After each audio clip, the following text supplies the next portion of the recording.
Produce చేస్తున్నారు. అలాగే దాంతోపాటు కొన్ని ఆర్గానిక్ ఫర్టిలైజర్స్ కూడా చేస్తున్నారు. అలాగే కొన్ని బయో ఫర్టిలైజర్స్, తర్వాత నానో ఫర్టిలైజర్స్ ఇలాంటివన్నీ చేస్తున్నారు.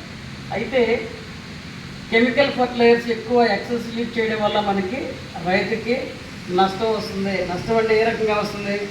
అన్నెసరీగా ఎక్కువ డోసులో వాడటము, బ్యాలెన్స్ లేకుండా వాడటము చేయడం వల్ల మనం సాయిల్స్ పాడవుతున్నాయి.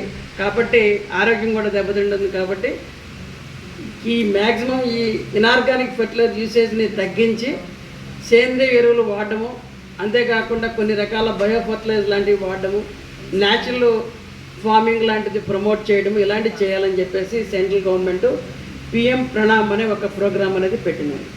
దీన్ని పెట్టడం వల్ల ఏమవుతుందంటే దీంతో పాటు ఎంత ఏ రాష్ట్ర ప్రభుత్వం కొంత ఫర్టిలైజర్ వాడకాన్ని తగ్గించిందంటే బేస్ లైన్ యూసేజ్ కంటే మనకి తగ్గించిందంటే ఎంతవరకు తగ్గించిందో దానికి మేరకు ఇన్సెంటివ్స్ ఇస్తారు సెంట్రల్ గవర్నమెంట్.